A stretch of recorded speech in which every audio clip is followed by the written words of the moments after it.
Hey y'all, welcome back to the farm. It's been a long time since I've made a video, but today I just got home from work. Wanted to take a minute and show you a little bit of grazing that we're doing. I put them in an area with some real high stock density today, so hang around with us today. If you get an opportunity, hit the like button, hit the subscribe button. I appreciate you doing that, those of you who haven't done it yet. And let's talk about a little bit of grazing. So the cows are in some headed out, seeded out ryegrass, and it's pretty tall. There's a lot of grass here. So this morning I put them in pretty high stock density for the time I was doing chores for about an hour in a real small area. And then I put them in another area a little bit larger for the day. It's actually not as big as what I would normally give them for a day, because I was just going to see what they would do. I really, because this is so, as you can see, seed heads are so prevalent on this ryegrass, and that's all it wants to do. It's so hot. It's coming to the end of its growing time here in Arkansas. Temps are getting up close to 90 every day, and so because this was getting pretty mature, I was going to see what they would do. So I gave them this area right here all the way to the fence to where I'm standing, and you can see I really am not super happy with it because they took it way down. Took it down in some areas where probably a little further than I would have wanted them to, but it was an experiment to see how things would go. You can see they blasted it. One of the things I am excited about, though, is you can see Bermuda coming up, and that's going to open the canopy for the Bermuda to come, but it's also going to open the canopy for, like, we got some cuckleburs right here, some smartweed, and so that's going to definitely allow those to thrive. Where, as you can see, the grass, look at that graze line. I mean, this stuff over here this is what they went into today. It's like this. A lot of clover down in there. You see the clover. Some goat weed in there too. But check this out. This is up to my knees. And so that's what this did look like today.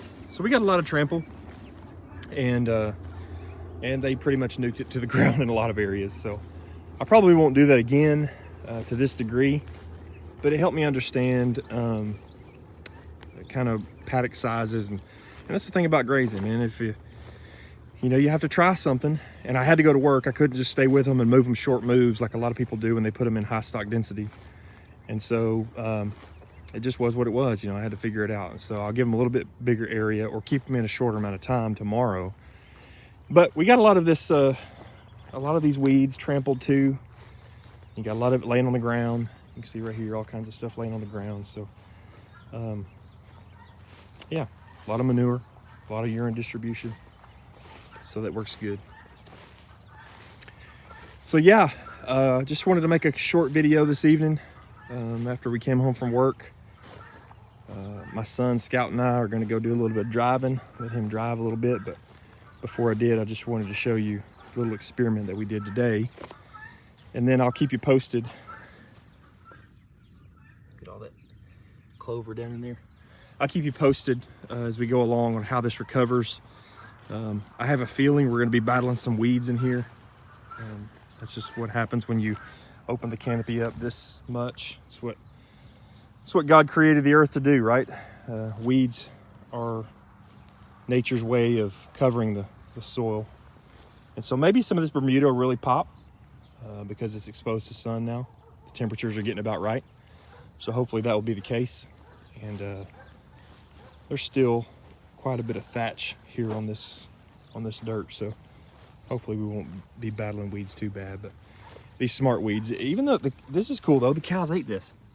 Most of the time this stuff just goes untouched, but they really hammered that pretty hard in some areas. I watched them this morning eating on it, and last year we battled that in places where we had bale grazed, where we left bales, and so that's why I'm just not, in our context, I'm just not crazy about leaving a bale sitting and a whole lot of thatch laying around, because it just, in our context, what we find is it creates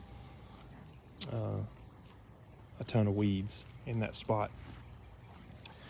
You can see that's what we did right up here, and so really no grass growing there and weeds are growing around it. So some people find great success with that. What we find success with is rolling it out, and we did roll out a lot of hay out here, and that's why we got a lot of the ryegrass that we have. So anyway, thanks for watching today.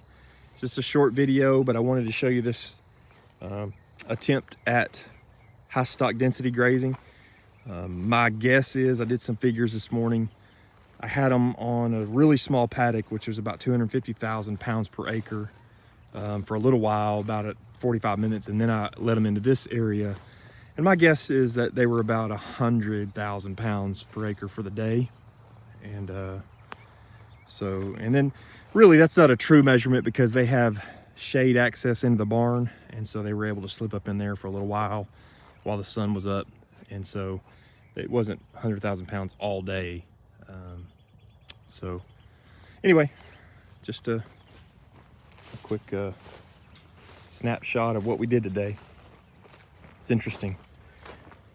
It'd be interesting to see how all of this recovers. So hey, hope you guys have a great rest of the day. This is Thursday night, headed into the weekend.